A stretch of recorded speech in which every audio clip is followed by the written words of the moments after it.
राष्ट्रपति Putin. Ukraine war के बाद पुतिन की पहली भारत यात्रा होगी। पुतिन ने भारत यात्रा का निमंत्रण स्वीकार कर लिया है। उसके बाद अब भारत आएंगे तो सबकी निगाहें इस यात्रा पर टिकी होंगी। पीएम मोदी ने भारत आने का निमंत्रण भेजा था पुतिन को और इसको स्वीकार किया गया है। आखिरी बार 2021 में भारत आए थे पुतिन। उसके बाद अब पुतिन का भारत दौरा देखा जाएगा। 2021 में आखिरी बार पुतिन भारत में आए थे। उसके बाद अब पीएम मोदी ने पुतिन को निमंत्रण भेजा भारत आने के लिए, जिसे स्वीकार कर लिया गया है पुतिन की तरफ से। और ऐसे में अब पुतिन जब यहाँ पहुंचेंगे तो कई सारे ऐसे महत्वपूर्ण मुद्दे होंगे जिसके बारे में चर्चा की जाएगी।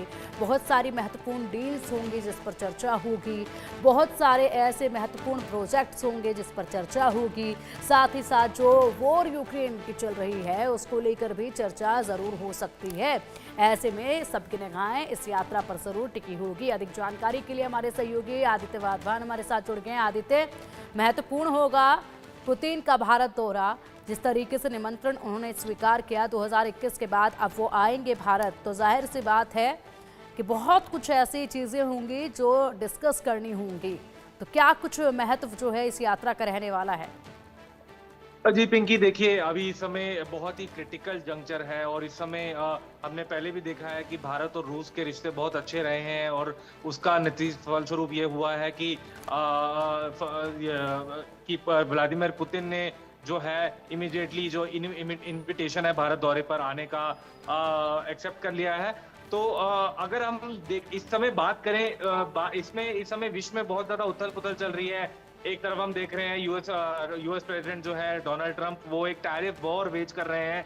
और सिग्निफिकेंट ये है कि अभी जब से यूएस इन्हें बहुत कंट्रीज पे टैरिफ लगाए हैं, रशिया में जो रूस से तेल है, रूस के तेल पे भी उन्होंने सैंक्शंस लगा रखे हैं अमेरिका ने। और अभी हमने हाल ही में देखा कि भारत ने रूस से तेल भी जो खरीद है, तेल की खरीद भी बढ़ा दी है, क्योंकि हम देख रहे हैं कि विश्व में जो टेंशन चल रही है, जो ट्रेड वॉर चल रहा है जो डोनाल्ड ट्रंप के द्वारा, उसको अपनी इस समय जो बाइंग नीड्स हैं उनको डाइवर्सिफाई करना बहुत इंपॉर्टेंट है।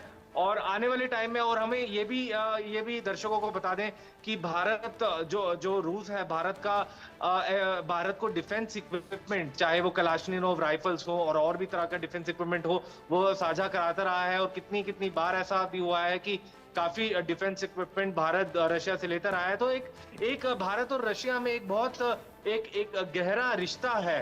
अगर हम कुछ टाइम पन्ने इतिहास के पन्ने उठा के देखें तो हमेशा से ही रूस ने जो है भारत का सपोर्ट करा है, चाहे जो भी वो फॉरेन पॉलिसी हो, चाहे ब्रिक्स में भारत को बड़ा प्लेटफॉर्म देने की बात हो, या यूएन जनरल असेंबली में परमानेंट मेंबर बनाने की बात हो, हमेशा रूस ने भारत को आगे करा है। और अभी आने वाली विजिट में जब रूस के जो प्रेसिडेंट है व्लादिमीर पुतिन, वो जब भारत आएंगे तो हम देख सकते हैं कि बहुत कुछ ऐसे अग्रीमेंट साइन हो प्राइम मिनिस्टर नरेंद्र मोदी और रशियन प्रेसिडेंट पुतिन के बीच में, जो कि लाभकारी रहेगा भारत के लिए। जी पिंकी।